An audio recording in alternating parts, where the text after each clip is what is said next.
Warning, this content is for entertainment and educational purposes only.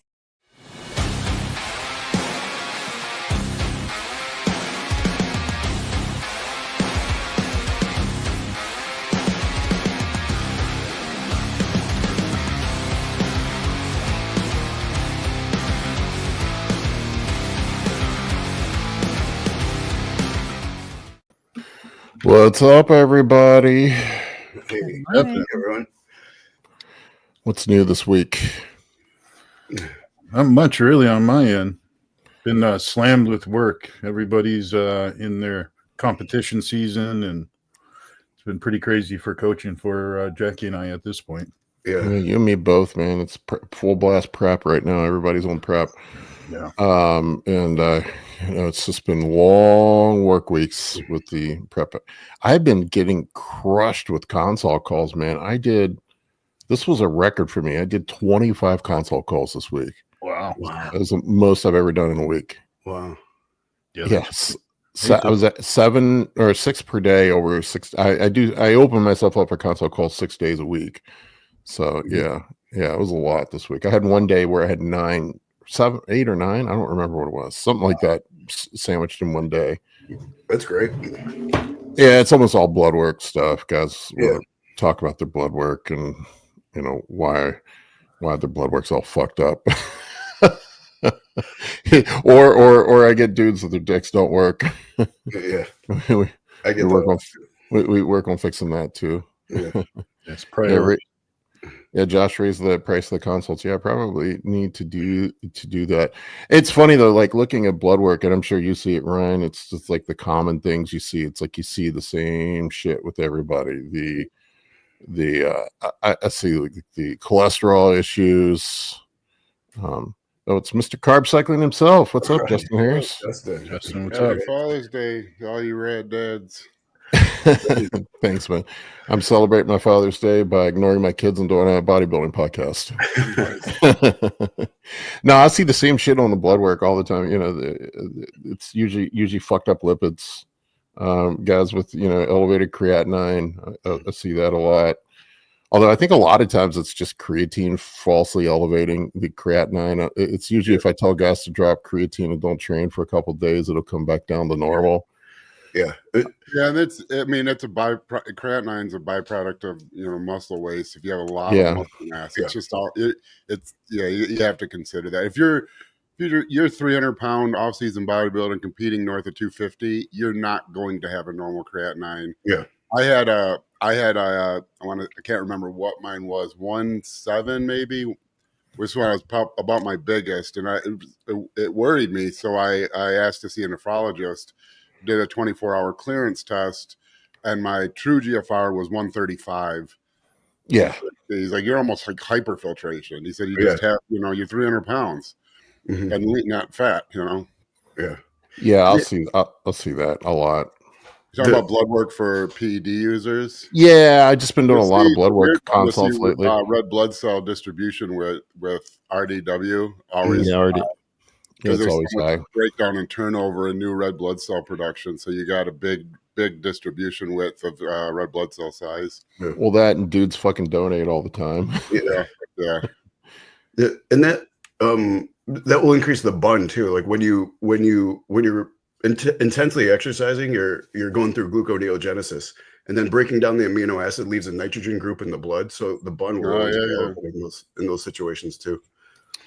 Do you know BUN is the only thing I've ever seen in medical literature described as anabolism, the definition of anabolism?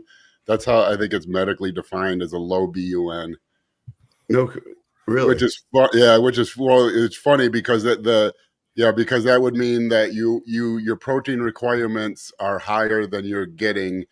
So so if everyone ate the exact same amount of protein all the time and you were synthesizing new muscle, your BUN would go down because but it's this really crappy definition. I've only seen it like one time, and I was like, wow, that's really interesting. That I guess technically that's true, but anyone who's ever lifted weights is going to tell you when they're building muscle, their BUN ain't low. Right. Yeah. I'll tell you another one. protein and stuff. You know, I mean, there's a reason for it. Eating protein too, yeah, we'll do it. I tell you another one I've seen a ton of lately is dudes donating blood too much, and then they end up with low ferritin. Yeah, and low iron and ferritin. Yeah, it's a problem. Like I try to tell people, you know, don't donate unless you absolutely have to. Yeah, well, that's. I mean, I'm not against donating, and I'm not either. You don't want a crazy high hematocrit, but it's always been kind of weird to me that for some reason that seems to be the thing people like freak out about. Yeah. Guys will walk around with a systolic blood pressure 180 and be like, I'm good. But then they'll see a slightly elevated hematocrit, and they'll be like, I gotta get blood, or I'm gonna stroke out. Dude, you're gonna stroke out because of your blood pressure. Yeah. Well, they'll donate at like a 52, 53 hematocrit, and I don't think you need to even. No. I mean, before PEDs and if this is 1960s and we were in some university doing research, when we studied elite athletes, we would realize that they all had higher hematocrit. You know, I mean, that used to be described as an athletic, athletic blood. You need more oxygen for the increased amount of biochemical reactions that are occurring. I spend way too much money getting these levels where they're at to just give them away. And Mike, I don't think your microphone's working. Amy, I'd be curious to see what your hematocrit's at living in Denver. Oh yeah. Yeah, that's true. It's always normal. Mine's always normal. Wow. Yeah. When I got aplastic anemia in 2018, and they think it was from benzene toxicity from when I was an engineer. Never made sense to me because the mechanics are elbow deep in diesel fuel, way more than I ever was. But I mean, I was a lot as a test engineer. But oh shit, what was I even saying with that? Oh, I know. Sorry. So we went afterwards. So my hematocrit went way down, and my hemoglobin went way down because my red blood cells, my bone marrow wasn't producing anything. It self-corrected. They have no idea. That was their best guess. It was like some acute toxicity from a test I was doing that I was like living in diesel fuel but whatever. It never made sense to me. Anyways, it never came back. But I went to Denver after. And oh my God, when my hemoglobin was still lower, I would be like driving through the mountains, and my brain would like start like gasping almost, like it was like trying to suck in more oxygen. Oh my gosh. How much do you think hydration plays into the hematocrit level, though? Yeah, quite a bit. Yeah, I mean, everything's really you're measuring some volume of blood.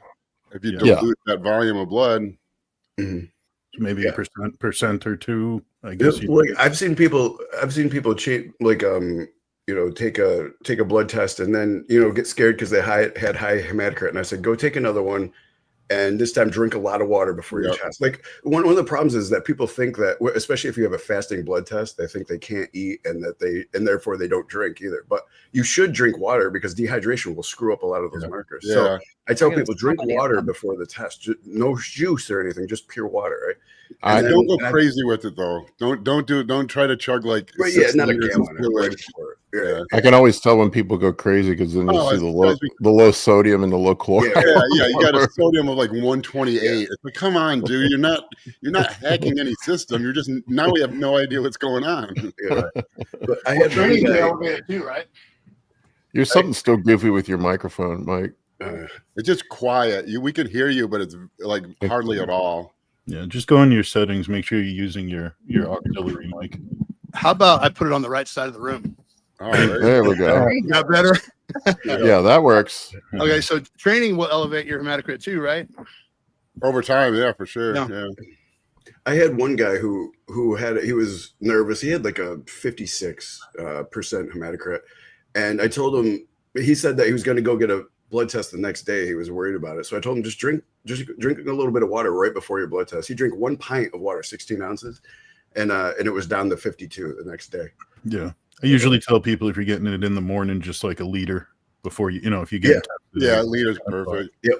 And I don't, not to keep stressing, I don't want people to not care about hematocrit, but when I was an undergrad in labs, we would always have to test all those things. And one of the labs I had a bunch of the guys I played football with, and we had a free safety who was, He's the guy who, you know, like most of us would work our ass off, do all the training, and come into camp and still get smoked, you know, still get our asses beat.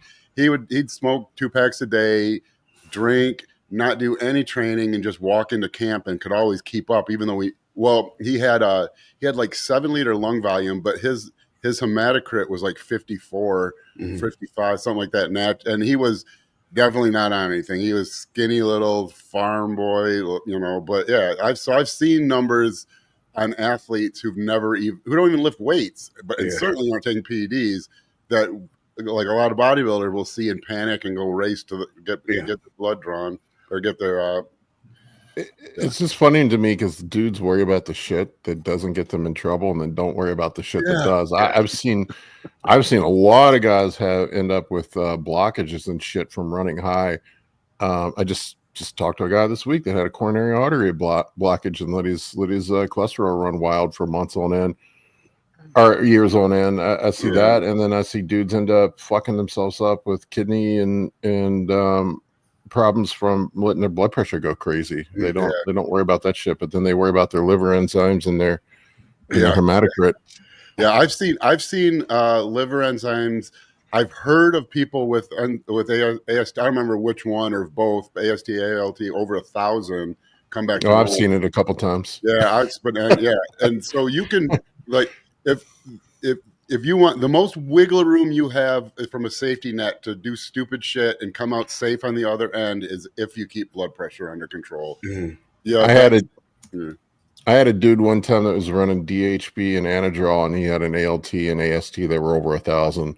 Did it resolve? It resolved. Yeah, it came back to normal. So here's, I mean, this is you know what, Justin? I'm going to give you a plug. I had him run QRF for 2 months. He went to the ER, and they wanted to see a liver specialist. In 2 months of QRF, he was back down in the 40s. Oh yeah. Here's my I mean, this is just what I think about that, right? Because, you know, over the decades, how many times have we all seen people with elevated AST, ALT from taking orals, and then when they stop the orals, it always resolves, right? It always comes back in the normal range. So if through the C17 alkylation, we're slowing hepatic flow, that's one of the things it does, right? As we allow it to survive first pass through the liver, then if we're slowing hepatic flow knowingly, then things are going to back up. And AST, ALT is not liver enzymes exactly like you know, we call them liver enzymes because it's what we use to diagnose the liver, but it's actually a transferase enzyme that comes from the breakdown of protein, right? Yeah. So if these things, in the normal context, your liver would filter those out and it would be in a normal range, but this isn't a normal context, right? It's we're knowingly slowing hepatic flow with the C17 alkylated oral.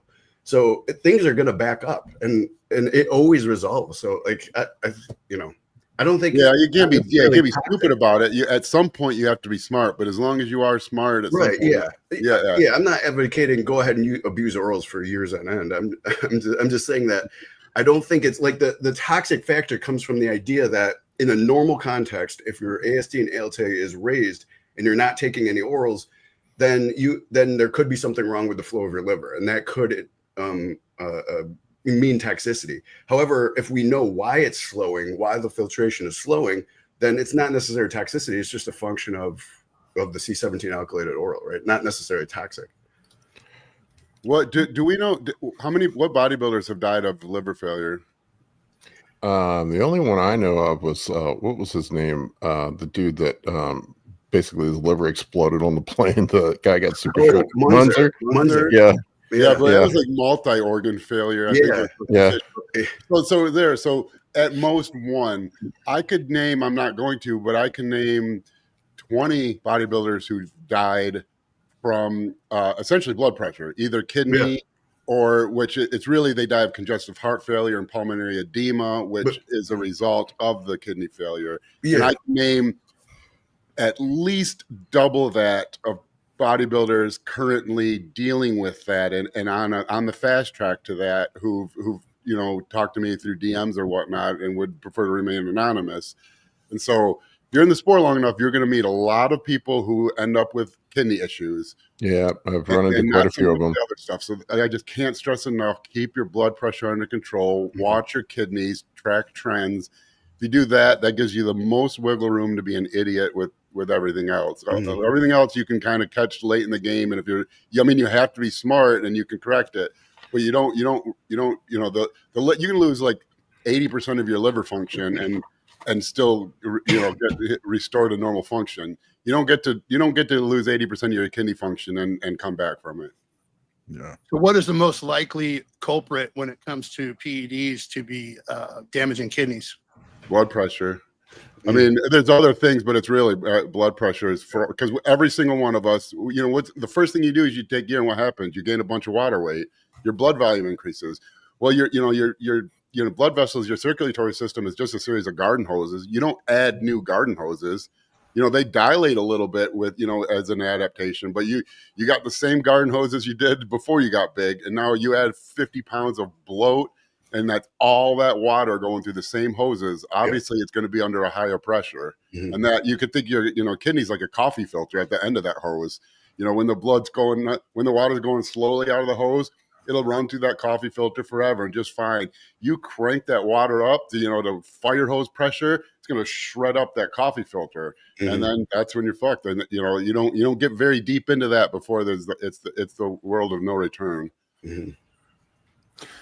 Yeah, and enough people aren't really like in tune with their bodies. The more people I coach, the more people I realize they don't even notice they have high blood pressure. They don't notice certain things. Like I had one kid try Anadrol, and he's like, never noticed anything. It's like that's one of the. It's I like thought you said you have daily nosebleeds. Yeah, but I felt fine. I was sweating bullets, man. I got my first echocardiogram done in 2 years. After running 3 grams for my contest prep cycle last year, I was like, man, I hope everything's okay.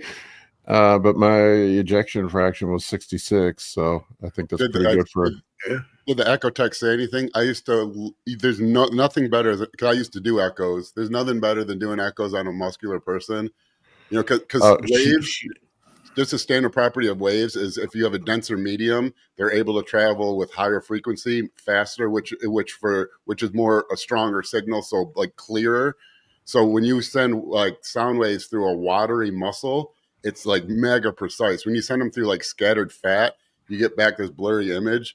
But when you see, you scan a bodybuilder, for the most part, as long as they have good imaging windows, it's like, it's textbook. It's the prettiest thing you've ever seen as far as an echo. You can see everything. She was having a hard time getting it. She had to get me to lay on my side in like a contorted position to be able to get it. Oh, she was having a hard time? Yeah, she said that my poor window then, yeah. Heart like laid in the middle, more in the middle of my chest, she said. Oh, yeah. She might also sucked. Yeah. But I was happy the cardiologist, because I had a little bit of left ventricular hypertrophy when I was younger, and they said it's almost completely reversed. Oh, interesting. I'm surprised. That's another interesting one, because when I was an undergrad, 30 some years ago, they called mild LVH an athlete's heart. Yeah, that's what they called it on the. That's actually what they designated. Yeah, they still were doing it because they've toned back like anything out of any, like blood pressure. When I was first taught elevated blood pressure, I think the very first thing I remember learning, my mom was a nurse, so it might have been her, so it might have been even longer, but I remember 150 over 95, where now you'd be medicated, 100% before that. But this is 35 years ago. And then I remember I remember on an exam specifically, I remember 145 over 90 being an answer to a high blood pressure. I don't remember if it was a stage but it's funny now because they've lowered that so much. Where now, if you saw something like that, everyone would tell you it's high blood pressure. I went through the full cardiology workup. I did that. I did the calcium CT scan. I did an aortic ultrasound. I just wanted to make sure they just said everything was clear. That's nice. That's a good feeling. Yeah. Also, I had just a trace amount of protein in my urine earlier in the year, and went through and saw the nephrologist and got, everything checked out there, and they said everything was fine. It was probably do ARBs, or is it only ACE inhibitors that will increase that? ARBs. But you're on it. But ARBs will cause that also, right? ACE inhibitors, I know, they increase like the the size of the filtering pores or whatever in the glomerular capsule or something like that, and it will allow a small amount of protein to get through that otherwise wouldn't. Well, my doctor said it might have had something to do with my 10.6 A1C back in January. Yeah, that's crazy. Yeah, That's back down to I got it back down to around 6 now. So man, didn't you feel like hot and tired? And Justin, I was taking naps every day and I couldn't figure out why I was like tired all the time. oh man, And since I got it under control, no more naps. yeah, that's crazy. Yeah. Paul, did you ever hang on to a lot of water weight throughout that time that you noticed, or nothing changed for you? No, I couldn't gain any fat at all. I've actually gotten fatter since I started using my insulin again. Yeah, well, that's the effed up thing is that is something that I don't ever really want to talk about because people always take things the wrong way and hear one part of it and don't understand the whole story.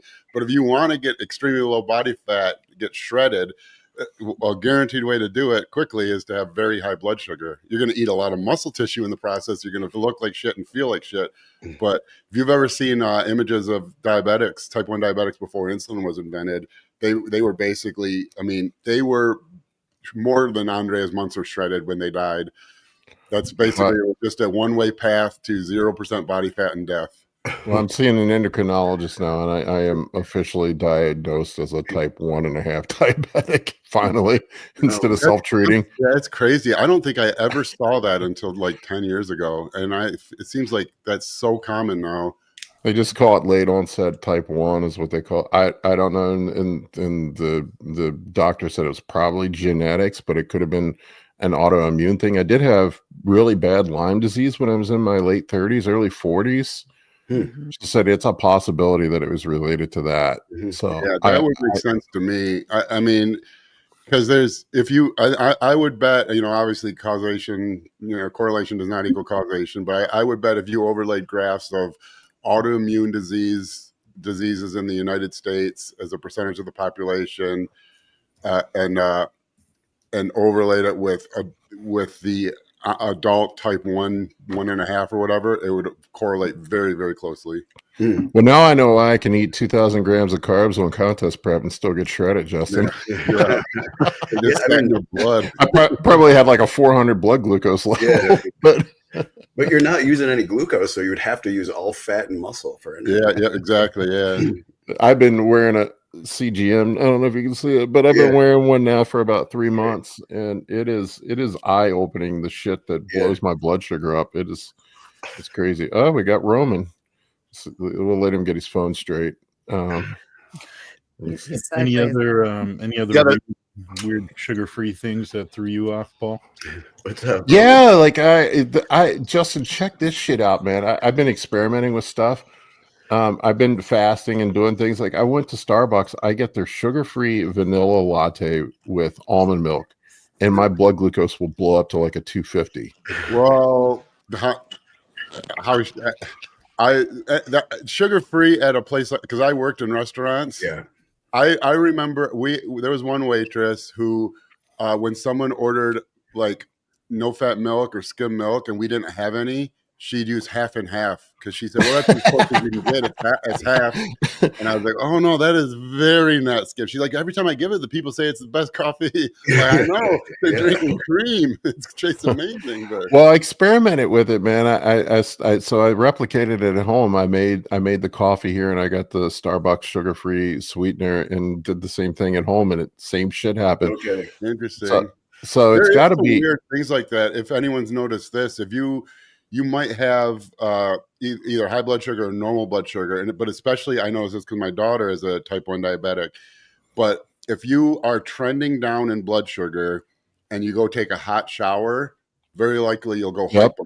Your blood vessels dilate, the surface area that the sugar can transfer and get taken up. Yeah, I have that happen too. That's interesting. Wow, I didn't know that. Yeah, I forgot your daughter's type 1. Yeah. It's crazy. Yeah, at age 5, we found at a t-ball game. All of a sudden, one day she was tired, had to pee like 6 times in the game. Stopped by my wife's office on the way home, and it just read a high, so it was over 600. Somebody was asking me if black coffee does the same. Black coffee spikes it some, but not to the same degree. So it's Interesting. got to be some sort of stress response What's to the that caffeine. mechanism with caffeine? There is something with caffeine and some people are more sensitive to. I remember reading something on it one time. The increase in cortisol, right? Yeah, I think that is the pathway. But if I feel like there's something slightly, yeah, that's probably just it. Mhm. But the interesting thing is I can drink a Monster and it doesn't happen with the Monster. Huh. Yeah, That is I know. It's so fucking weird. The glucose meter's been interesting, but I did notice like chicken and rice. I'm good. Chicken and rice, everything's good. There's some weird shit that fucking blows it up that I would have never in a million years have suspected that would blow my blood sugar up really high. What about beef? Any response to beef? No, protein's great. Protein doesn't really have much of a change in my glucose, and I can see it too. Like I was getting up in the morning and having high fasted glucose levels, and now that I have the CGM, I can see where it's the dawn effect. I'll go almost hypo. Like Mhm. I'll get down to like in the low 60s, high 50s, and then whoop, it'll shoot up to like 120, Now that you have the 130. CGM, I don't know if you've noticed this because the CGM is into the sub-Q space, so it's a little delayed in the response compared to the blood. But something I always thought was interesting, and I don't really ever see anything in the medical literature, but I think it's GH related, is guys when they take their fasted glucose, if they're on a lot of GH, especially with numb hands and stuff, they'll get like a really high reading. And if I tell them, say, hey, just if you just get out of bed and do it within the first 5 minutes, don't, walk around, kind of move your hands, get the blood flowing through your hands, make sure there's no pins and needles and take it again. And I think there's some like reduced, venous return or, reduced blood flow. And because it doesn't take much. If you have a blood sugar of 100 nanograms per deciliter, the average person has about 6 liters of blood in their body, milligrams per deciliter, sorry. That means you have 6 grams of sugar in your entire body bloodstream. That's wild. Bloodstream. And so if you have a blood sugar of 70, where now you're starting to feel a little hypo, that's like 5 grams of sugar in your blood. Mhm. So it's like a 1 gram difference. swing to go from like slightly elevated to slightly hypo. So it doesn't take much. Interesting. My blood sugar is always higher on my left hand than my right hand. If I do it right after one another, I'll always get a higher reading from my left than my right. That's funny. Well, the CGM has been an eye opener, man. I really would suggest anybody who's curious about seeing how food affects them, to, just buy one and wear it for a few weeks. Yeah, What it's so about cool to fruit? see the graph and the trend lines. And Does fruit change to glucose in you that quickly? Have you tried it with fruit? No problems with fruit, man. I do a lot of fruit. And it doesn't raise your glucose. Nope. See? Yeah, that's what I thought would happen. So that's really interesting. It kind of proves that it doesn't turn right into glucose. yeah, we see that with our daughter too. Yeah, interesting. Fruit comes packaged with other things. I mean, that's the don't difference. People demonize certain types of carbohydrates like fruit or other complex carbs, but like they're a package. I totally agree. You can even ask, certain people, and they just think fruit is a sugar, and that's the bottom line. I said, no, it's not. It doesn't act the same. Yeah, Chad Nichols used to love carving up on fructose because I don't think he had a real scientific reason, but I think his thinking was that whole process gave you a little more like buffer or wiggle room or leeway with the carb amount. I think he just liked to use pie filling, and so that was he tried to find a way to justify it. But he used to say he liked carving up with fructose. I've heard the argument before of occupying the liver with the fructose to allow more glycogen synthesis. Mhm. Yeah, for sure. I see Roman smiling. He's got thoughts. Yeah. I feel like thoughts. Because Milosh called him out for being stupid. They used to have some good. That was back in like 2002, 2003 on Muscle Mayhem. Those two would go at it. It was awesome. That was like, as a young guy trying to learn more about nutrition and coaching, that was a dream period. Muscle Mayhem. I loved that. Was such a fucking great forum. Very early years when all the pros were still on it. They kind of all by like 2005, 2006. It was just like any other forum. Those first few years, yeah, you'd have Milos on there just dogging Chad. It was they fight back and forth. But then I remember, who was it? I think it was Chad. Because I think before one of the Olympias, everyone was arguing that Jay was going to beat Ronnie. And so Chad, in a brilliant move, zoomed in on a most muscular of Jay Cutler's arm. And it was just his arm. And you couldn't, after the fact, it was obvious it was Jay Cutler, but he posted this arm and he made an account and he said something like, mystery pro bodybuilder, something. He said, I'm coming for the Olympia. This is my year. I'm taking down Ronnie. No one's going to stop me. And he got flamed, comment after comment. Who do you look at that arm? You don't even belong on the same stage as Ronnie. And then he zoomed out the picture and he goes, okay, remember that when they both step on stage. Do you remember? I think it was before Fouad on, I think it was on Muscle Mayhem, where he would post the pictures of him in front of the blue lockers. Yeah. And he was boss. And there was another dude that everybody would call him fat and make fun of him. Yeah. It was so brutal back then. That kind of looked like him, that was in the same gym, and they would do the same to him. Man, yeah, that was good time. Yeah, they used to rag on Fouad so bad, and then he ended up being a pro and Hall of Fame bodybuilder. Yeah, Hall of Fame bodybuilder. Yeah, it was hilarious. Yeah, that's funny. Milos told me that he helped Craig Titus with the insulin and the intra workout carbohydrates. So he wrote down everything for Craig, like Vitargo or dextrose, blah blah. You need glucose, and then Craig comes up to him with this big jug of drink, the BCAAs, and he's like, "Look, I used fructose because it's natural sugar, right? It's way better than Vitargo." Right? And Milo's like, "Yeah, Craig, just do whatever you want." Craig was interesting. Justin, did you carb up Luke with fruit snacks in the Arnold that you helped Luke Sandow? Wasn't it like a dehydrated fruit? I think you were. Yeah, I use fruit a lot. I dehydrated fruit just because. Yeah, but on all my high days too, up to half the carbs. So if I have guys eating as much as 500 grams of carbs from fruit on high days. I've always been it's never been something I've cared to argue or make like a post arguing on, because it's not like a hill I'm interested in dying on, or but yeah, I've had great success with fruit. Joe Seaman posted pics of the New York Pro when we worked together in, I think, 2023 on his Instagram today. We did the same with him, and I thought that was a great look. Mm-hmm. Yeah. Do fruit flavored Sour Patch Kids count? Yeah. I know this is just anecdote, but for me, I mean, fruit pre-workout, it seems to have more sustained energy than any other pre-workout carb I can eat. I like to eat fruit before the workout. Yeah. Yeah, that makes sense. Yeah, I don't think it's magic or anything, but yeah, all things being equal, because I tried to do 50-50 sugary complex carbs on high days for each meal. But I would much rather have someone, if they're getting 200 grams of carbs post workout, have 100 grams come from rice and 100 grams of carbs come from fruit, than have that 100 grams of sugary stuff come from dextrose probably, or like some other kind of random white flour sugary type deal. Yeah, I usually would, on my high days, I would do pineapple and some fresh orange juice with my rice pre-workout. Pineapple's good in your rice too. Yeah, it's good. So good. Yeah, Paul took me to this Thai place that had a pineapple rice. Oh my god. Yeah, the pineapple fried rice. So Yeah, Thai food. I could live in Thailand. Their food is so good. Well, the pineapple gives you digestive enzymes itself through. Was it bromelain? Yeah, so good. Yeah, Jackie uses that on almost every rice meal. It helps break down the protein, right? Yeah. If I remember right.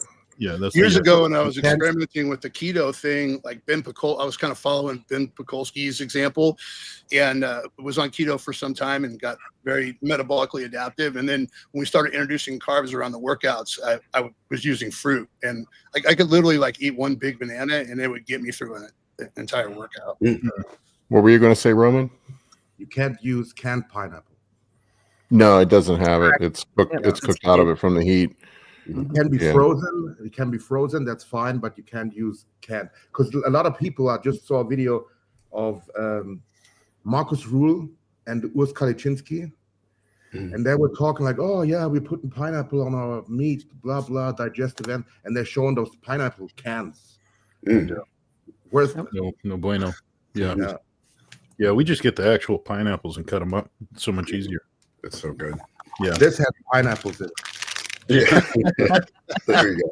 Dude, Haribo gummy bears smell like crotch. Those things stink. In the US. They do. I swear, there's someone at the facility that rubs it on their crotch before they. I mean, they taste amazing, but I have to keep it away from mine. I have to throw it in my mouth. Thanks for the visual, Justin. I'm gonna put that in there in the Justin Hall of Fame with 3 a.m. stripper butt. Well, I think Haribo is just cluster dextrin too. No, it's Yeah, Glucose. Glucose. Oh, I think there's one that's cluster dextrin too. That only I'll have to look. I know. Trust me, I'm an expert. It's Are you glucose. Yeah. Yeah. Most of the gummy candies are corn syrup, which is essentially just glucose, right? Who scratches Justin sniffing? This be sweet. Kids, you never change a diaper. That you don't have. It's not. You don't have to sniff if you're in the same room. I mean, you don't act like you don't know what crotch smells like. Don't act like your crotch don't stink.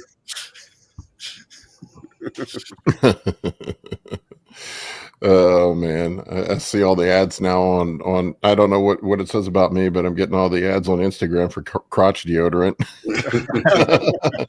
Some clever person came up with that. I love when someone tells you something about that, and then they like halfway through the statement they realize that how algorithms work, and it's like, the reason hey, man, have you guys been seeing a lot of tranny porn on your? It's like, well, you know why you're seeing a lot, right? Oh man, Always knows. the algorithm always knows what you want more of. Well, it's listening to you, so all you got to do is say that your balls itch, and you're gonna get that. It's watching you too. Have you seen the? There's one video that really stuck out to me. There was like 2 chicks in a cab, and I think one of them. Or Uber, and she like attacked the Uber driver just out of the blue, and her other friends like freaked out, but her other friend's kind of holding her phone, and it's like a night vision kind of look, and so you can barely see, but you can see your phone flashing. It's taking pictures. The new setting, you know how your phone recognizes like if you lift it up, or it's constantly taking pictures of you, and you could see it in this video. So like that, it just. Every second, just Oh my gosh! Looking for movement, but you could see it in real time with that night vision. It was pretty creepy. Oh my god, That is creepy. Yeah, that's crazy, man. They monitor everything. It's funny. It's funny. Like I laugh at people always worry about, being spied on by the government, and yet they freely carry around. With them. It's the ultimate tracking device. It's got GPS, a microphone, a camera, everything possible built into it. I mean, all things being equal, it's almost better because you're just a mindless set of data points, for whatever AI is tracking all that stuff. It's better than having a human track you. You're a person to another human. It's not like everything has your data. Every company has your data. We all have your data. If you run ads on Instagram, ads on Google, ads on Meta, it knows who to target because it has everyone's data, but that doesn't mean I'm targeting you. I don't know you exist. The AI behind it all knows you exist and knows that you engage with these things and links you with me. I use it. All you have to do is walk into my store with a cell phone in your pocket, and I get all your metadata and your geofence and all that stuff, so I know like where you came from, what zip codes are shopping in my store. Yeah. Oh, that's wild. Yeah. It was developed by Weed Maps, the technology, and they sell you a menu service. So when you walk in, the menu's on the wall, but the menu also has a box behind it that's searching the data. So you can go back in, and Weed Maps, who knows what they're keeping and what they're sharing with the stores, but I can go back into their software and look at where my customers are coming from and get different demographic information on them based on metadata from their phones. I love the name of that company, Weed Maps. They sold the technology. They're now defunct, I think. So That's pretty well. All right. Do we want to get some questions in? Amy, you got anything queued up? We got a lot of questions. So the first one, let's get this one from Connor Burton Training because he paid for it. Do any of you get edema from junk food post show? You get edema from clean food. Yes. Yeah, but real quick, yeah, you were low in sodium, low in water, you dehydrated for the contest. Even if you didn't cut sodium, your blood sodium levels were lower just because your blood volume was so much lower, so the concentration remained the same. You reverse all that, you go back to eating more calories, more carbs, more sodium, more water, and of course it's going to happen. The other thing you're going to see is your blood sugar is going to climb, because even though you're holding so much water, your bloodstream is actually chronically dehydrated because so much of that water is going to the extracellular space, which is why you keep holding water, because your body's saying, I need more water. And because of that dehydration in the blood, your blood sugar will climb because there isn't enough water to form a glucose to form glycogen. Was that fast enough, Espen? It will even work. The edema will even occur if you're not eating at all. Because, for example, after the Olympia, I was sick of eating the day after. No one else is sick of eating after a contest. I was like, fuck this. So we went to Universal Studios, and I didn't eat the whole day. All I did was drink water. And I could feel but every sip I took, I could feel my hands swelling up, my feet, my shoes. Like, I was halfway through Universal Studios, I couldn't move. I was like, ugh. My hand looked like someone took a surgical glove, this rubber surgical glove, blew it up like, that's what my hand looked like. It was like, horrible. So you don't even have to eat. You just have to drink. I had that one show we did, Justin. I had really bad hyponatremia after the show. It was really bad. Yeah.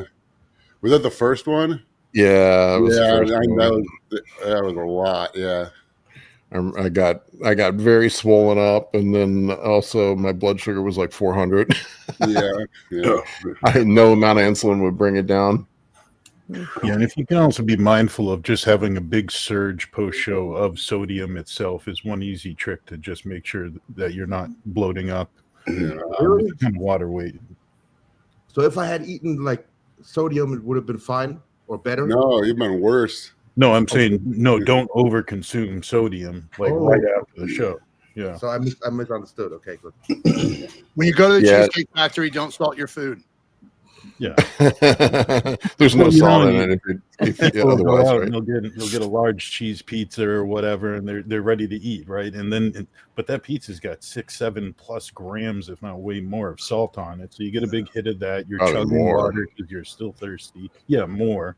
And then you just very quickly retain water pretty quick. So a couple of those small things can definitely help. Yeah, right now, hundreds of people 2 weeks out of a show are listening to this and being like, yeah, sure, fuck off. I'm gonna stay on diet after my show, not eat sodium. I'm gonna keep the carbs minimal. I'm ready to die for this. After the show's over, it's like I'm eating. I don't care. I'm not like Roman. 4 more weeks, and I will not care about edema at all.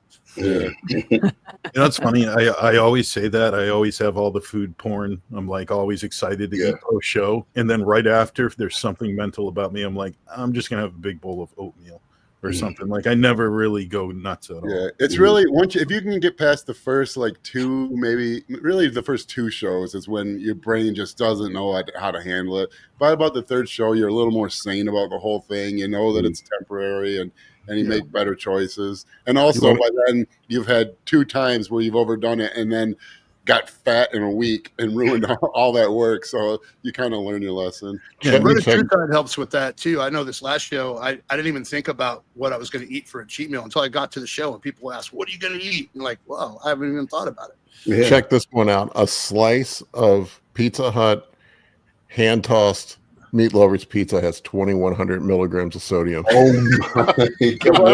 One slice. 2.1 slices in a large? Because you're putting on the whole large after a show. Yeah. 16 grams of salt right there. 20 grams of sodium. Yeah, It's the pepperoni alone. yeah. Then you dip the crust in ranch sauce. Yeah. I had to look it up. 2,100 milligrams of sodium. That's crazy. Yeah, you know people are putting 10 of those down. Like Yeah, right, good yeah. ranch, like Roman said. Yeah. And then they wonder why they gained 20 pounds in 3 days. Yeah. You know, the other thing that's funny is people don't realize like their ghrelin and leptin hormones aren't going to balance back out in a day. So like they're Takes still a catching, while. like trying to feel full. Like you'll feel It ain't physically getting there. full, but you're not going to be satisfied. So No. if you mentally get that in your head, like enjoy the joy of having the food, but you're not going to feel satisfied for a little. I don't know what you guys have noticed, but it's like post show. There's some dudes it takes them 4 to 6 weeks for the water retention to get settled back down. Yeah. Oh yeah. Yeah. Yeah. A couple months sometimes. Especially if they really like aren't smart that first week and they get behind the 8-ball, it just starts compounding. When I lived in Indiana, I don't remember his name. He wasn't. This is like before I coached or anything, or I just started, I guess. But he was a middleweight, and 4 days after the show, we heard he was in the hospital. He had gained 70 pounds in 4 days. Yeah, pancreatitis, pulmonary edema. I think my record with clients, I had a guy one time that was up 40 pounds in about 2 weeks. Yeah, I think I've done 40.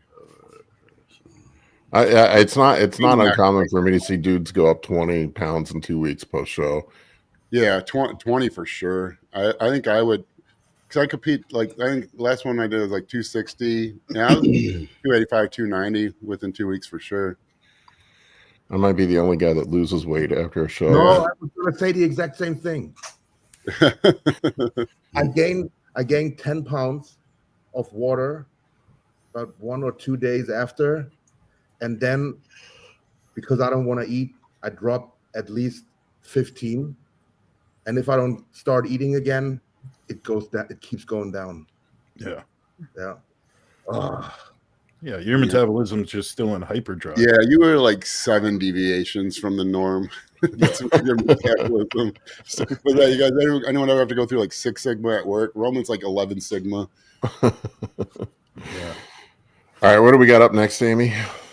Well, let's get this one from Shoko. Do you all recommend IP6 and nattokinase for those with high RBCs who are hydrated when testing? Any other tips? What type of cardio is best to lower it? Cardio will raise it for one. Mm-hmm. The nattokinase makes a little difference. I don't know. I've seen it maybe a couple. You'll drop a couple points. Nothing significant. The major thing nattokinase is doing is fibrinolysis. It's just getting rid of. Well, it will help get rid of clots. So it's as far as like thinning your blood, it will do well, but it may not affect hematocrit dramatically. But it will help as far as reducing potential for clots. And easier on your body than aspirin. Yeah. Aspirin, man, aspirin can fuck your stomach up. If you have any acid reflux or it's, I think it's been linked to ulcers too, if I remember correctly. You're probably going to have those at that after a show running orals and stuff. If you went heavy on orals going into a show, and then You know what I've noticed, man? I had really bad acid reflux when I'm running cycles. I've been on TRT shit now for 7-8 months. No more acid reflux. Yeah, It's completely gone. it's body weight dependent for me for sure.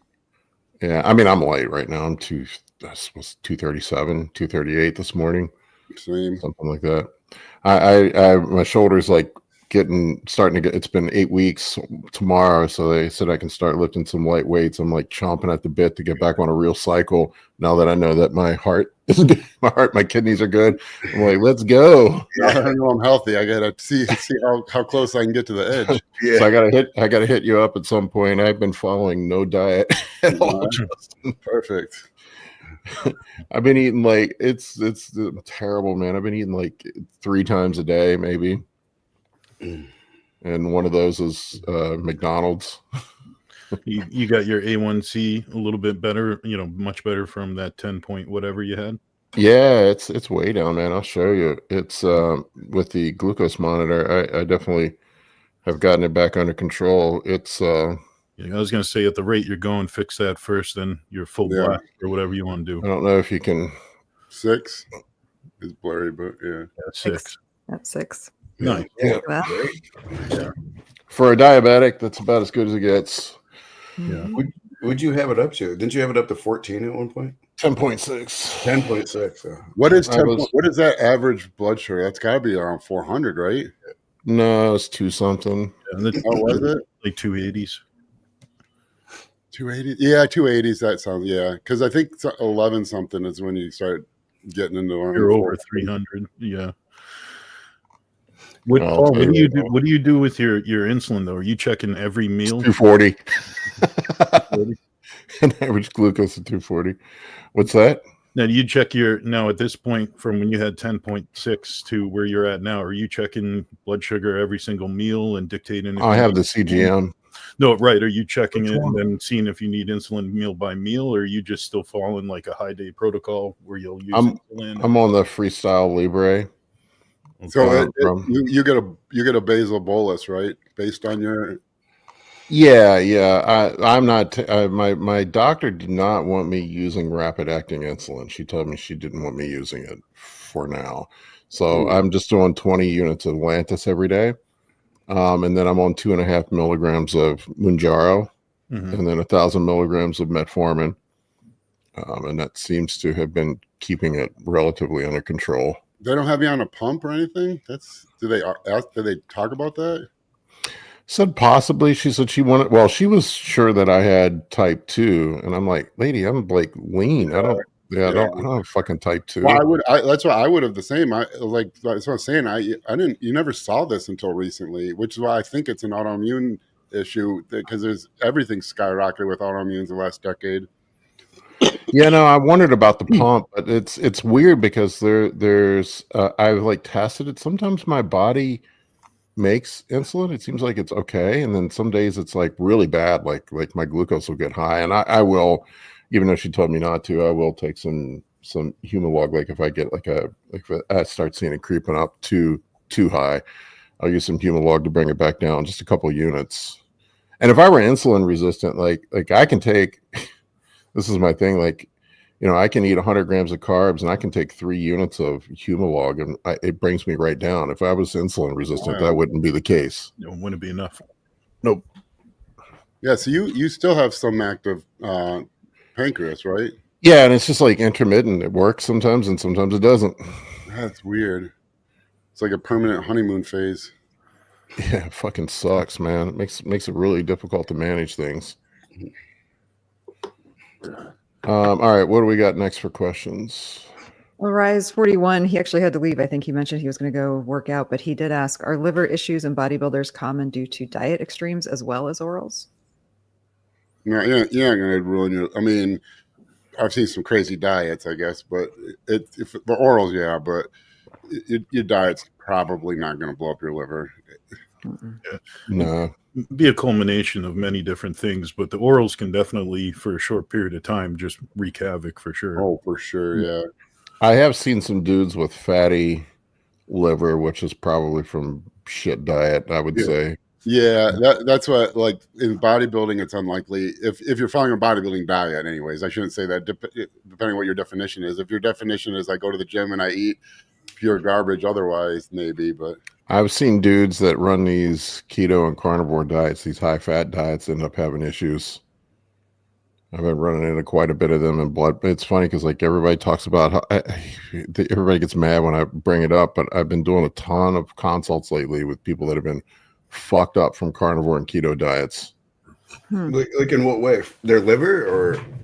Lipids are just out of control. They feel like shit. Blood markers, just high triglycerides. They actually, it's counterintuitive, but it seems like these guys end up insulin resistant from the high saturated fat diets. Yeah, I can see that. Well, that's how they do it to lab mice. Yeah. They that's what they feed the lab rats high fat chow to make them insulin resistant. No, are they just like in a caloric surplus, but not in ketosis? most likely. I don't think anybody's. And it's funny because these dudes talk about keto diets, and I don't think any of them are really in a. No, on a I don't. keto I'm diet. carnivore. I mean, if you're eating only red meat, it's going to be hard. It's too much protein. Yeah, Most of the protein ends up go through gluconeogenesis. gluconeogenesis. Yeah, So you're not eating. A keto diet is a high fat diet. It's not a low carb diet. I mean, obviously that's part of it, but that it's not like if you go low carb, that doesn't mean you're keto. That means you're low carb. Keto means you're low carb and low protein, basically. yeah. Yeah. So.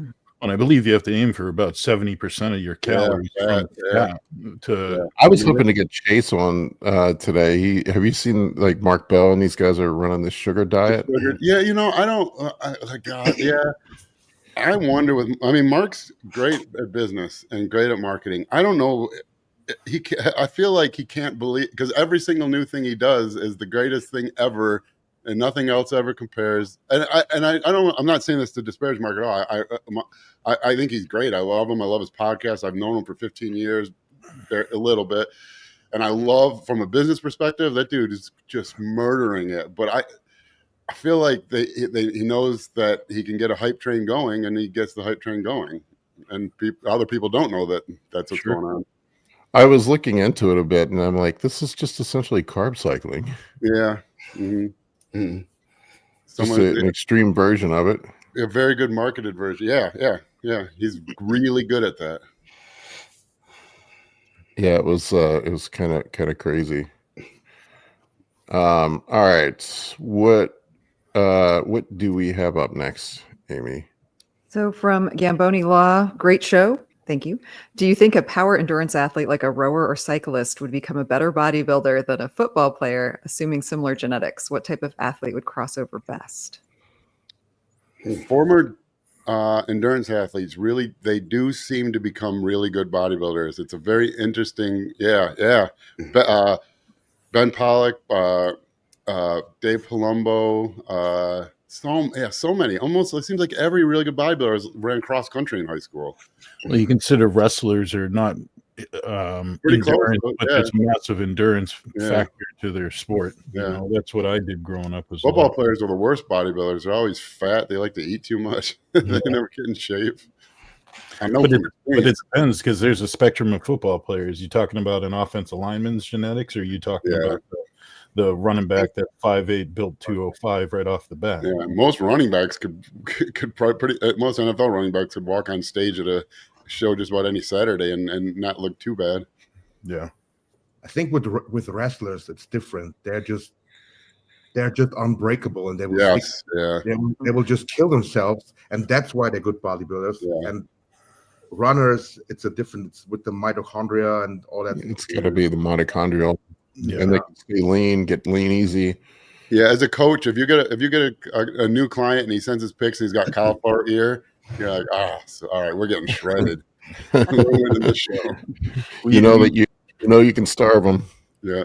We used to take a trash barrel and put a couple towels underneath the trash barrel and put it in the middle of our mat to start every practice, just for puking. Yeah, I remember. Literally, if you didn't puke, you didn't work hard enough. And you're doing all that I don't know. I'm sure it's improved, but when I wrestled, you're doing all that with terrible dehydration methods that no one knows anything. You're on death's door.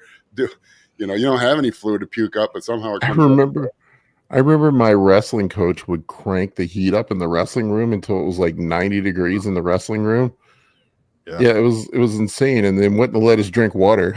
Yeah, we'd wear trash bag ponchos and go in the sauna and just do jumping jacks or an elliptical or whatever we could fit in. Well, I remember you'd put Starburst in your mouth because it would make your saliva, and then you just keep spitting the saliva out. Just stupid stuff. They don't even work. Yeah, I remember I wrestled for 3 years, and then I switched to basketball, and I remember making the switch to basketball, and the guys were whining about how hard the practice was, and I'm like, what?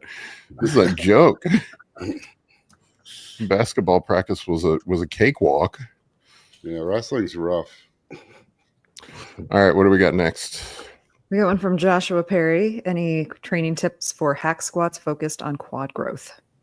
Elevate your heels. Mm-hmm. Yeah, get a good pair of squat shoes. Yeah, the important thing is, like you just said, you're doing it for quad growth. The hack squat is a tool for that. If it's not working for you, find a different tool. If it is working for you and you want to optimize it, think of the ways you can. Like Roman said, elevate your heels. Maybe try changing as something behind your back, behind your lower back, behind your hips. Try changing and think where it would put yourself biomechanically to where a heavier load will go on the quads. Typically, when the knees go farther forward, maybe where the hips are farther forward in relation to the shoulders, and try different things. But the hack squat's just a tool, so find a way to make the tool work for your body. Yeah. We have this new hack squat machine in my gym. I cannot remember the brand of it. Somebody in the comments probably would. And it has a jack on both the squat itself and the platform, so you can change the angles of both. Ooh. Yeah, and it's a jack. Like you can actually jack it up and release it, so you can get it like dialed in exactly where you want. It's like I have to get the angle just right on hack squat so my knees don't scream.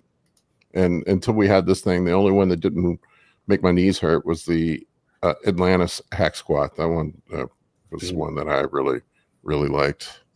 And if you want to maximize quad growth, you would turn it as much into a sissy squat as you could. So that means get the platform all the way down, so you almost feel like, so don't tilt the platform with your feet towards you. Yeah, like everyone will probably. Away from you, right? Yeah. And the backrest, don't tilt forward. Make it that you lean back as much as possible. That's interesting. Yeah, open your hips up as much as possible and straighten your feet out like this as much as possible, so you can just basically do what Tom Platz did without those are brutal. Yeah, that is sorry, finish, Roman. That is the ultimate quad tension provider. Yeah, I tell Do you, you the do pendulum sissy squat, for me, it seems to isolate the quads a lot more than the hack squat. I've been training on a hack squat since I've gotten to Vegas, so that Panada pendulum squat is fantastic quad pump. The pendulum just makes my knees feel like they're going to explode. That's been my problem with the pendulum. That was Hey guys, my first I opinion told to the you. family I'd get off at 1. We had a Father's Day. right. Good. See you, Justin. See you, Justin. Justin. See everyone. There's the same thing with the adjustable footboard, though. You got to get that footboard just right so your knees don't get all that in. Do any of you guys do sissy squats? I love sissy squats. I put them in at the end of my workout. Yeah, I try to get it kind of high volume so I can walk out with as much blood volume in my legs. It's not really going to be a tear the muscle apart movement for me. I'll take them and hold a dumbbell across my chest and just try to get super deep, sit back on them. Are you talking about the actual sissy squat or the thing where you put your legs in? The thing where you put your legs in. Okay. I like that one too. Yeah. What I got to do on the hack squat that helps for me for lower back too, just my lower back there's a lot of weight loading on there. So when I'm on the sled of the hack squat, I'll have my lower back against the pad, but I actually bring my head and shoulders up a little bit into the pad. And then I allow my knees to kind of travel a little bit over my toes with the right foot placement and just go lower weight. Like if I'm not all quads and I'm using my hips and ass, I'm not doing the right movement. So that helps for me to actually just stay focused on my quads, but also tolerate the back pain, if that makes sense too.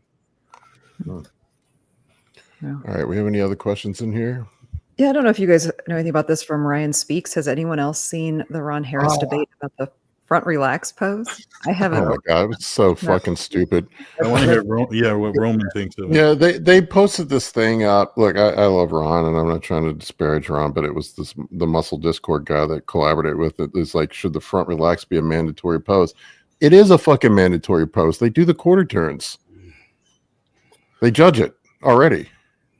How is it even debated that it's a mandatory pose? Everyone comes out and stands in the front relaxed. No one is doing a back double biceps. Yeah. No, it's already mandatory. It's not optional. However, They're also complaining about the way that it's hit, because a lot of guys now have their hands up, like the whole bicycle scenario. The Harley rider. Right, where when you look at Dorian and like Lee at their times, they had their hands a lot more down near their waist, kind of flat plane in front of them. Why is this even debated?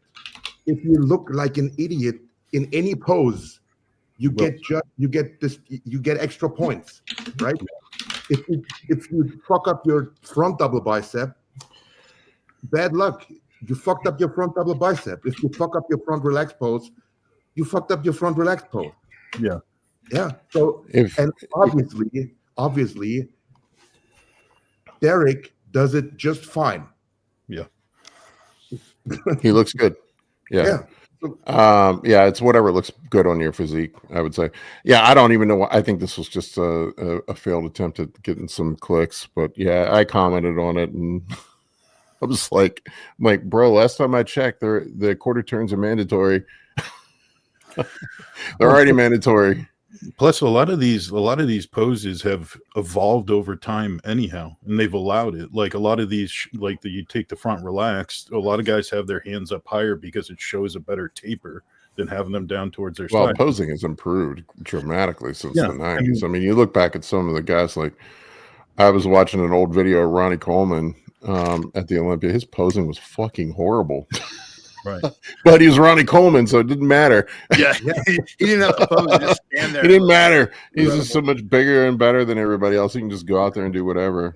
Like a lot of the back lat spreads, they used to have their feet much more narrow together, much more not separated and stepped back. They'd be standing almost upright, and it's evolved because they're trying to portray a more X frame, and people are getting rewarded for it. People have perfected posing more. I have a video of the 95 Olympia, and Wayne DeMilia says, when they're all standing in the lineup, gentlemen, feet together, please.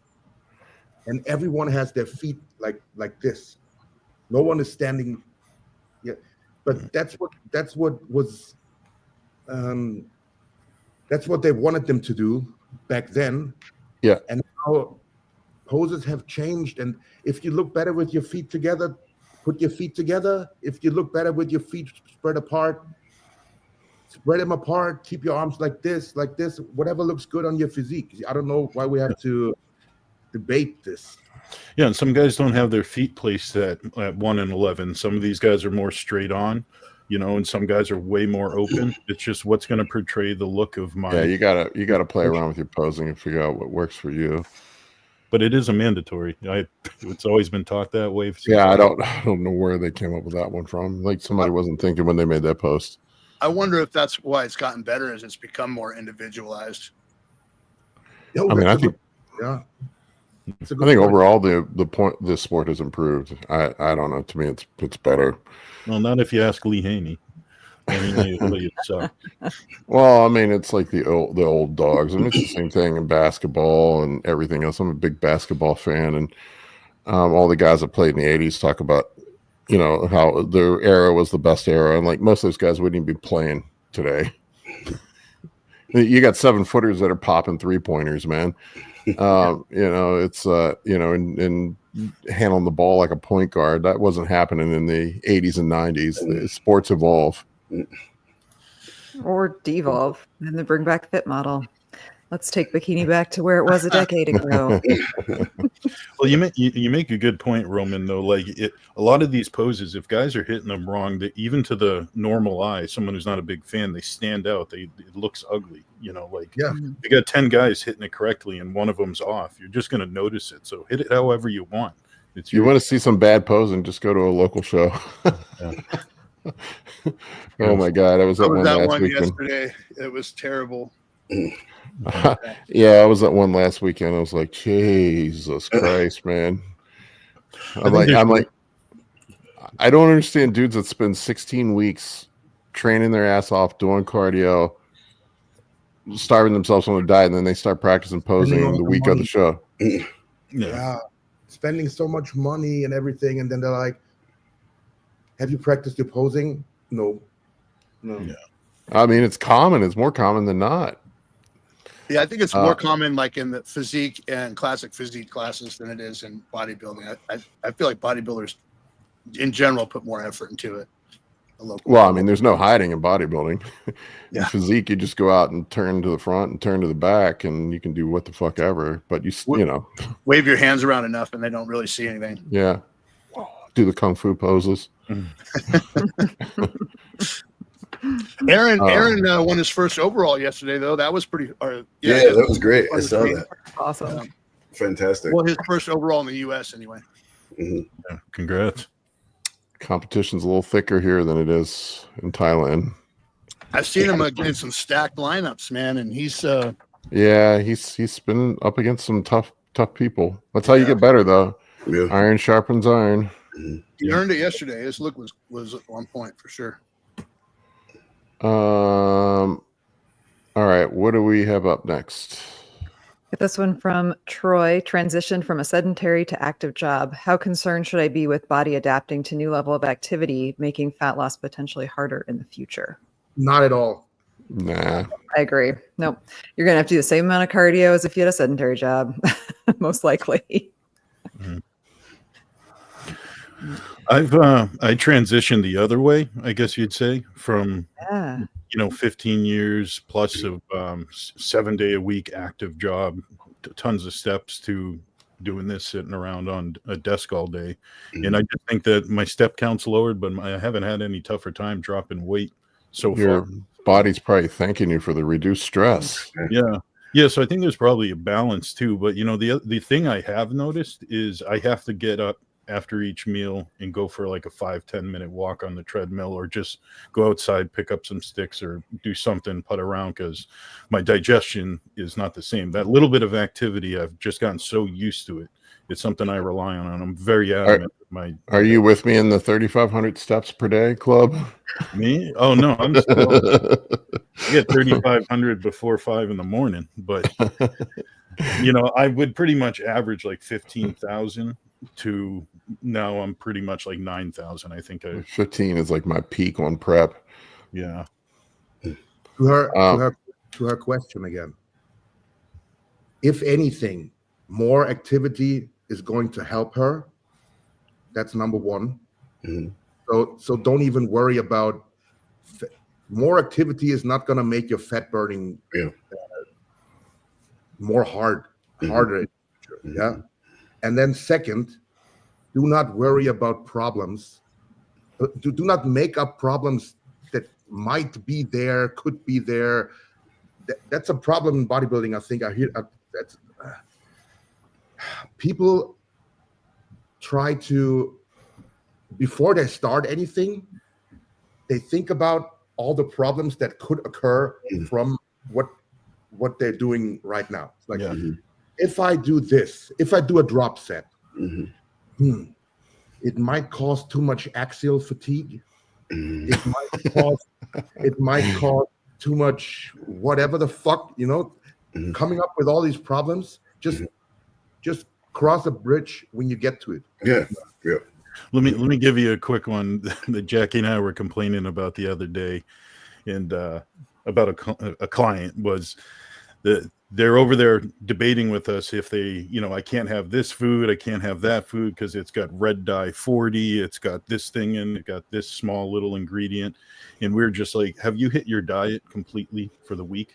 Well, no, not yet. I'm working on it. Why don't you worry about those things first? Big picture items before. Yeah, if Justin was on here, he would call it worrying about the 95% before you worry about the 5. That's exactly what I thought of when we went through that. With the red 40, man, I was sponsored by Animal, and they have those nitro packs, the BCAAs, and some of them are red. Yeah, some of the pills. Like I think there's 12 pills in there, and 2 are red. 2 are red. So I'm taking a nitro, and the other guy is like, "You're taking this?" I'm like, yeah. It's like, there's red 40 in there. I'm like, what? He's like, there's red 40 in this capsule. Like, I just took a shot of test. Trend. Yesterday night I took a shot of test, Deca, and Mastron. And now we're worrying about Red 40 and the fucking. No, That's Oh just a man. trend that was made in somebody's bathtub, and now I have to worry about Red 40. Yeah, exactly. that's the whole point. Is they'll beg you to be on trend that someone makes in their bathtub, but they can't pay attention to the nail in their diet. Hey, Yeah, I just want to say I never made trend in my bathtub. Okay. We know Only you the had a high- higher quality. It was It's never a in the bathtub. metaphor, Ryan. Don't get excited. Only the highest quality trend. Yeah, in the sink. Not in the sink either. Yeah. If anything, if I could contribute one thing, is try to find forms of inconsistencies is no good. So like if you went from whatever active to non-active or vice versa, try to find some routine that can give you a form of consistency. So even if you're adding 5,000 steps you weren't doing before, try to make it consistent. If that makes your, things easier to predict, scenarios like that. I think the question was more concerned about metabolic adaptation. If they don't do that level of activity for a long time, and then that activity drops, are they going to have to work harder later to catch up? They'll be fine. No, They'll be fine. maybe not to that extreme that they're worrying about. Yeah, that's true. Yeah, that's been my pet peeve lately. There's been a lot of, God damn it, I'm going to go on just a small rant, but just everybody on social media that just gets worried about these little fucking minute details, and then they're arguing over it. Like, the science people versus the bro people, and angles of execution with the super spinatus at the 90 degrees versus 120 degrees the load. I'm like, Jesus fucking Christ, man, just eat some meat, take some fucking gear, and lift weights. Christ almighty, man. You think Ronnie Coleman was worried about that shit? Yeah. Just like what Roman was saying, right? There's a massive disparity between the way each individual reacts to different everything. Right. So the only way we can figure out what yields the best results for us as individuals is to try different things, experiment with different exercises, see how, just like Roman said, experiment with it and see how it works for you. Worry about it, figure it out after you see how you react to an exercise. It's the same thing for a different steroid. It's the same thing for a different diet, right? Try them all, try different things, see how you react to it, and just make adjustments based on your personal genetics. All right, let's grab one more, and then I got to wrap up. And we'll get this one from Vaprox87. Can Primo or Mast help prevent progesterone-related gyno from nandrolone? So the first thing I want to say here is that your gyno related to nandrolone is most likely not progesterone. Now, the nandrolone does have a 20% affinity to the progesterone receptor, but it's really just not that much. Nandrolone, likely gynecomastia comes from nandrolone. It only tends to come in people when we're using high doses of test, and then we add a high dose of nandrolone. Nandrolone does have an affinity to estrogen receptor alpha. So, but it has only a small affinity. So you would need a high dose in conjunction with a high dose of testosterone, right? So when we're doing 600 or to 1,000 milligrams of testosterone, and then we add another 400, 500, 600 milligrams of nandrolone, that's when some people can get gyno because of the affinity for estrogen receptor alpha. And so that's likely where your gyno is coming from in that respect. But in that case, no, it's not aromatizing into estrogen. So no, Master Primo would not help that, right? So my suggestion, if you're getting the nandrolone, we gotta reduce you got to find the right amount of nandrolone, test nandrolone combination where you don't get that gynecomastia effect. And doesn't nandrolone also upregulate aromatase expression, if I recall correctly? Causes an increased conversion of estradiol and testosterone.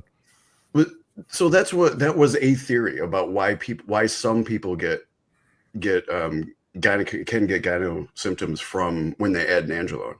That was just one of the theories. From what I've seen, because I can use small doses of nandrolone on people to help reduce estrogenic side effects, right? So I can give somebody just like 100 milligrams of testosterone and 100 milligrams. And so some people are really sensitive to estrogen. And if I give them like 200 milligrams of testosterone per week, they'll get crazy estrogenic side effects.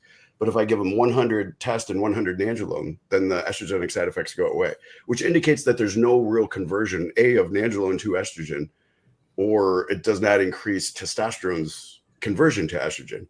But like I was saying, what makes more sense is, and there is studies that show that nandrolone does have an affinity for estrogen receptor alpha, and that's the proliferative one that's going to really help hurt gynecomastia the most, or make gynecomastia. Man, if I run tests in DECA together, it's like instant gyno for me. Yeah, right. And right.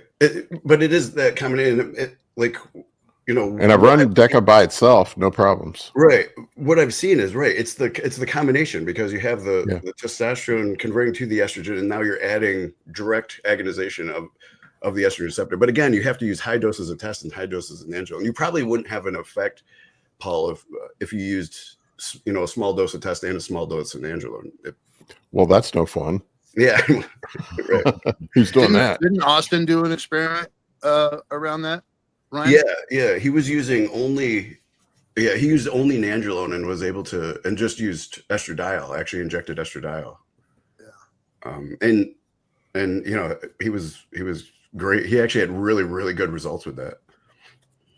Yeah, it's interesting. I you know, it's I've gone down the nandrolone rabbit hole with gyno, because I've had problems with it, and there's just no clear answers you could find on studies. We just have speculation. Yeah, there's clearly some mechanism at play. I always kind of theorize that it's a combination of factors, that it's maybe the upregulation in estrogen expression from running the nandrolone with the testosterone, and then maybe some interaction also because of the progestinic effect of it too, that probably exacerbates it. But once again, it's just fucking speculation. Yeah, right. It could be a coalition of everything together. You're right. Like, but and it's crazy because I can run 500 tests and I put 100 DECA in with it, and I start getting sensitivity. Oh, yeah.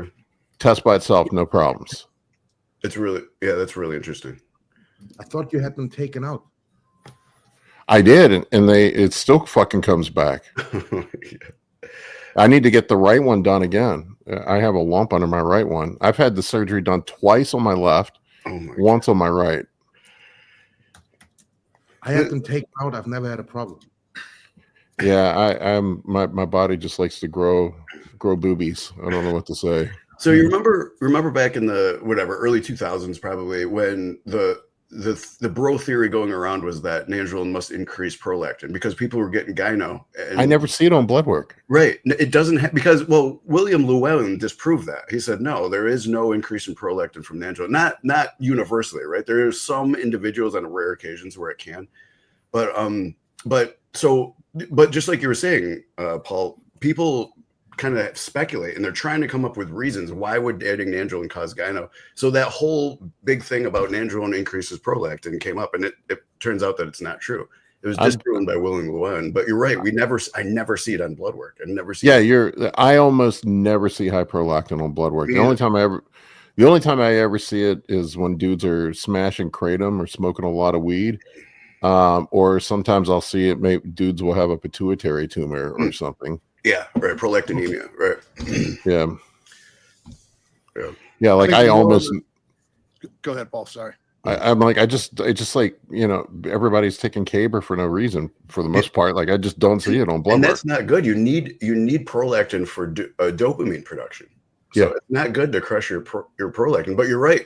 People would be like, I take nandrolone and I just take Caber prophylactically. I'm like, holy shit, don't do that. You're gonna freaking ruin your dopamine production. I mean, you can go like 2 hours without coming if you do that, though. So there is that benefit.